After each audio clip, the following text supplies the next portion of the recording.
right? So today, if you were to buy a very old condo, even if the rental yield is great, rental ultimately, even though it's cash flow, it is what I consider small money.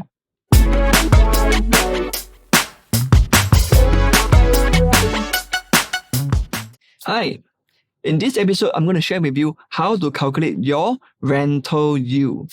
Now, in the last episode, I actually covered about return on equity, right? So if you haven't watched that video, you can click on the link around here. I think there should be a link here for you to click on to watch the previous episode on return on equity. But in this episode today, I will cover how to calculate your gross rental yield. Now, when it comes to gross rental yield, of course, that is some of the one of the metrics that people actually look at to determine whether the property is it something that is worth renting out for, right? Like if you want to invest in a property, you want to collect a rental, how much would you determine to be a good rental yield, right? So first thing first, let's talk about the formula to calculate your rental yield. Now this is very, very simple. Basically, you take the monthly rental amount times 12, divide by property purchase price, times 100%. Right, so right now I'm going to use one of the examples whereby there's an investor who actually purchased a unit, right, in the Vales EC, okay, the Vales EC, bought a 2-bedroom for $918,000, and this unit was rented out for $4,100. So right here, right now, we are going to calculate the average gross rental yield here. So if you use 4,100, right, let's use a calculator together. 4,001 multiplied by 12, you should get $49,200. Divide by the purchase price of $918,000. Then you times 100. You will get 5.35%. 5.35%. And that is insanely high for a rental yield as well, isn't it? Right? 5% rental yield is considered very, very high in today's market. Right? Typically, when it comes to rental yield, the average that we are looking out for usually is about 3 to 4%. Anything above 4% is considered very, very good. To hit 5 is insane. All right. So that is where in terms of this, like there are a lot of options out there in the market for us to identify and to find out, hey, which property should we go for the higher rental yields.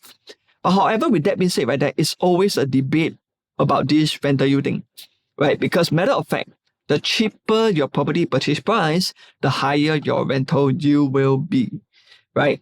So it is very common that, when it comes to high rental yield, you will find that it's very usual for that to happen in a lot of older developments, right? Because the property is old, purchase price is cheap, right? So if you rent it out based on today's market rate, you could fetch a very good high rental yield. However, the problem will come when we are looking at capital appreciation, right? Because if this is a very old property, even though it can give you very high rental yield, but because it's old, the demand for older development usually is lower, right? Unless it's a very prime location and whereby there's not a lot of new comparisons in the market, right? Then maybe this old resale property can still go in price. But for most of the typical older developments, as it gets older and older, even if it's freehold, the pricing may not shoot up much over time. Right, so today, if you were to buy a very old condo, even if the rental yield is great, rental ultimately, even though it's cash flow, it is what I consider small money, right? Because what you're seeing is probably a few hundred to a few $1,000s a month. Every year is maybe just 5-figure returns. It's not like a lot of money, right? Versus, okay, if you see a property that can grow in terms of capital appreciation within the same time frame, it is possible for you to make 6-figure returns. We have seen many properties that have sold for $200,000, $300,000, or even $400,000, $500,000 profit margin within a span of 3 to 4 years. And this is what I consider fast money, right? Fast money. Compared to rental, it is small and slow money. So that is where there's always this debate, right? Rental yield versus capital appreciation. For me, I would always think that, hey, capital appreciation is the game. If you are young enough, you want to play, in terms of property investments, you should focus more on capital appreciation. Unless today, let's say you're in your 50s, you're much older right now, cash flow is more important to you, and you're not so concerned about flipping and selling because to you, this property is your cash cow. You don't want to sell it anytime soon, right? You're probably in your 50s and so on, and you want to hold on for a property for a good 10, 20 years or maybe forever.